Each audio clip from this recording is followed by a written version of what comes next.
আওয়ামী লীগকে আগে ৫০০ টাকা চাঁদা দিলে বিএনপিকে এখন ১,০০০ টাকা দিতে হচ্ছে।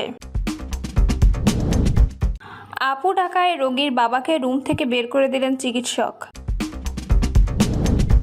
বাংলাদেশে মার্কিন সেনা নিয়ে কেন এত গুজব, প্রশ্ন জাহেদুর রহমানের।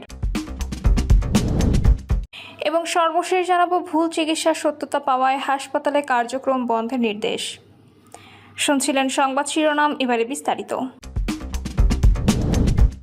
আপু ঢাকায় রোগীর বাবাকে রুম থেকে বের করে দিলেন চিকিৎসক। আপু ঢাকায় জরুরি বিভাগের কর্তব্যরত মেডিকেল অফিসার মার্জিয়া খাতুনের বিরুদ্ধে রোগীর অভিভাবককে রুম থেকে বের করে দেওয়ার অভিযোগ উঠেছে। দুপুরে শেরপুর জেলা সদর হাসপাতালে ঘটনা ঘটে। অভিযোগকারী শহরের নয়নী বাজার মহল্লার কাজী মাসুম জানান, দুপুর 2টার দিকে তিনি তার ছোট মেয়ে জান্নাতুল ফেরদৌস মামিয়ার পেট ব্যথা নিয়ে হাসপাতালে আসেন। তখন কর্তব্যরত চিকিৎসক অন্যান্য জরুরি কিছু ওষুধ লিখে দেন, কিন্তু একটি ওষুধ না পেয়ে প্রায় আধা ঘন্টা পর ফের জরুরি বিভাগে এলে সেখানে নতুন ডিউটিতে আসেন চিকিৎসক মার্জিয়া খাতুন।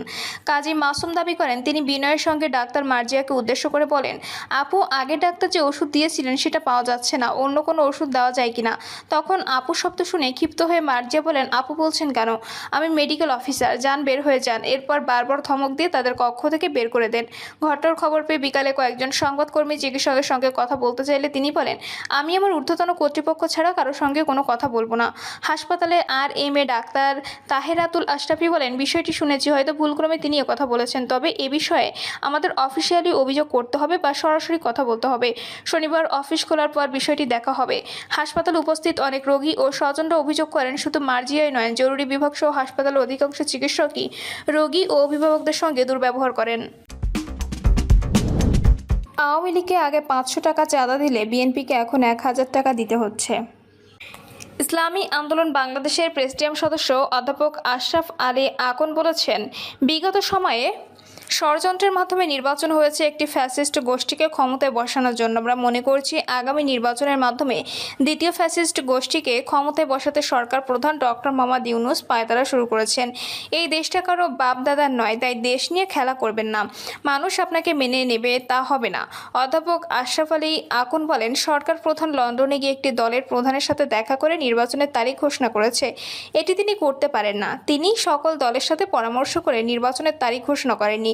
এছাড়া জুলাই সনদ সকল দলের সামনে উপস্থাপন করা হলেও ঘোষণার পূর্বে দলগুলোর কাছে তা প্রকাশ করা হয়নি। তিনি আরও বলেন, আমরা নির্বাচনের আগে রাষ্ট্রের 5টি যৌক্তিক সংস্কারের দাবি নিয়ে এসেছি। গত 53 বছর দেশে যে নির্বাচন হয়েছে সেটির মাধ্যমে সব সংসদ কার্যকর হয়নি। ভোট ডাকাতি, চুরি, ছিনতাই, দিনের ভোট রাতে দেয়া, এককভাবে নির্বাচন, এটি শুধু আওয়ামী লীগ করেনি, বিএনপি 1996 সালে এককভাবে নির্বাচন করেছে। আমরা এই নির্বাচনের খেলা খেলতে দেব না। আশরাফ আলী বলেন, জামায়াত ইসলামের সাথে আমাদের বিরোধ থাকতে পারে, কিন্তু ফ্যাসিবাদ মুক্ত, সুখী, সমৃদ্ধ ও কল্যাণ রাষ্ট্রের জন্য আমরা নির্বাচনের সমঝোতা করেছি। কিন্তু বিএনপি এই দুই দলের মধ্যে ফাটল ধরানোর জন্য ষড়যন্ত্র করে যাচ্ছে। তারা বলছে জামায়াত মানবতা বিরোধী অপরাধ করেছে। আমি বলতে চাই, যদি জামায়াতকে মানবতা বিরোধী অপরাধের জন্য শাস্তি পেতে হয় তবে বিএনপিকেও একই শাস্তি পেতে হবে, কারণ তারা রাজাকার আব্দুর রহমান বিশ্বাসকে রাষ্ট্রপতি, শাহ আজিজকে প্রধানমন্ত্রী, আব্দুল আলিমকে মন্ত্রী করেছিলেন। তিনি আরও বলেন, আওয়ামী লীগের চেয়ে বিএনপি বেশি চাঁদাবাজি করছে। আমাদের দলীয় কার্যালয়ের সামনে ফুটপাতের ব্যবসায়ীরা আওয়ামী লীগকে আগে ৫০০ টাকা চাঁদা দিলেও এখন বিএনপিকে ১,০০০ টাকা চাঁদা দিতে হচ্ছে। আজকে তাদের চাঁদাবাজি, দখল, টেন্ডারবাজি, পাথর চুরি সহ নানা অপকর্মে দেশের মানুষ অতিষ্ঠ হয়ে উঠেছে। দেশে ফ্যাসিস্টদের বারবার পতন হলেও ফ্যাসিবাদের পতন হয়নি। আগামী নির্বাচনের মাধ্যমে ফ্যাসিবাদের পতন ও সুখী কল্যাণ রাষ্ট্র গঠনে আমরা ঐক্যবদ্ধভাবে নির্বাচন করব। বাংলাদেশে মার্কিন সেনা নিয়ে কেন এত গুজব, প্রশ্ন জাহেদুর রহমানের। সাম্প্রতিক সময়ে মার্কিন সেনাবাহিনীর একটি দল বাংলাদেশে আসা ও যৌথ মহড়ায় অংশ নেওয়াকে ঘিরে সামাজিক যোগাযোগ মাধ্যমে নানা গুঞ্জন ও বিতর্ক তৈরি হয়েছে। দাবি করা হচ্ছে, মার্কিন সেনাবাহিনী বাংলাদেশে এসেছে রেজিস্ট্রেশন ছাড়াই, হোটেলে উঠেছে নিয়মবিধি না মেনে। এই গুজব শুধু বাংলাদেশে নয়, ভারতেও হয়েছে। রাজনৈতিক বিশ্লেষক জাহেদুর রহমান নিজের ইউটিউব চ্যানেল জাহেজ টেক এ এসে এ প্রসঙ্গে কথা বলেন। তিনি বলেন, এটি একটি স্বাভাবিক যৌথ মহড়া হলেও শুরুতে সরকারি পর্যায় থেকে কোনো ধরনের স্পষ্ট বার্তা দেওয়া হয়নি, যা গুজব ছড়িয়ে পড়ার একটি বড় কারণ। ভারতের সাংবাদিক পালকি শর্মা একটি ভিডিওতে বলেছেন, এই মহড়া গোপন কিছু নয়, বরং একটা ফ্রেমিং।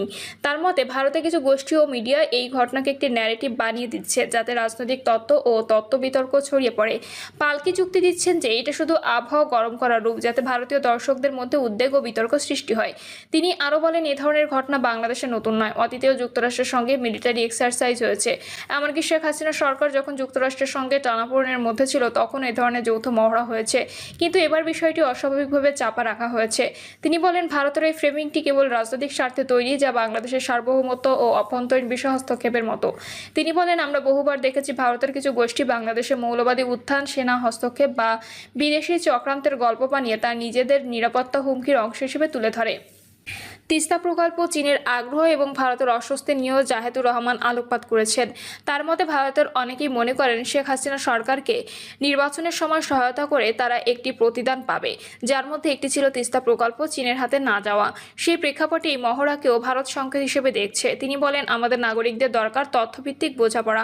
মিলিটারি চুক্তি, যৌথ মহড়া, কূটনৈতিক টানাপোড়েন এসব কিছু স্বাভাবিক অংশ, কিন্তু তা গোপন রেখে অর্ধেক জানিয়ে সামাজিক মাধ্যমে অযথা গুজব তৈরি করে পরিস্থিতি উত্তপ্ত করা একেবারে অনভিপ্রেত।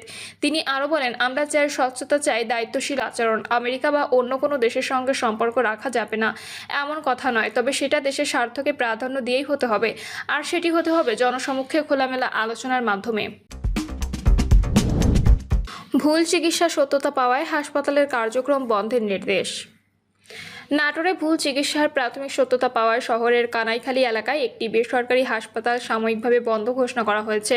সিভিল সার্জন জানান, গত 27 জুলাই সদর উপজেলা একডালা নারায়ণপুর গ্রামের পোশাককর্মী মানিক মিয়া তলপেটের ব্যথা নিয়ে হাসপাতালে ভর্তি হন। ওই দিনই হাসপাতালের মালিক চিকিৎসক শামীম উদ্দিন এক সহকারীকে সঙ্গে নিয়ে তার অ্যাপেন্ডিসাইটিস অপারেশন করেন।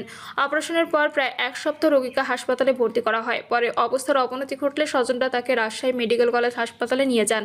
সেখানে আলহেরা হাসপাতালে ভুল চিকিৎসার বিষয়টি ধরা পড়ে। বর্তমানে তিনি সহায় সম্বল বিক্রি করে চিকিৎসা চালিয়ে যাচ্ছেন। অভিযোগ রয়েছে, ভুল চিকিৎসার মাধ্যমে সামাজিক যোগাযোগ মাধ্যমে লেখালেখির পর রোগীর পরিবার হুমকি দেন আলহেরা হাসপাতালের মালিক চিকিৎসক শামীম উদ্দিন।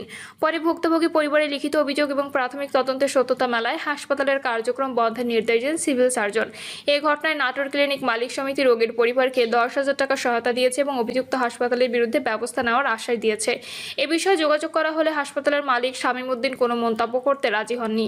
নাটোরের সিভিল সার্জন ডক্টর মুক্তাদির আরেফিন বলেন, হাসপাতালে ভুল চিকিৎসার অভিযোগের ভিত্তিতে হাসপাতালে পরিদর্শন করে ঘটনার সত্যতা পাওয়া গেছে। ঊর্ধ্বতন কর্তৃপক্ষের সঙ্গে আলোচনা করে হাসপাতালটির কার্যক্রম বন্ধ ঘোষণা করা হয়েছে। প্রিয় দর্শক, এই ছিল এখনকার সর্বশেষ সংবাদ। আপডেট সব সংবাদ পেতে চ্যানেলটি সাবস্ক্রাইব করে বেল আইকনটি ক্লিক করে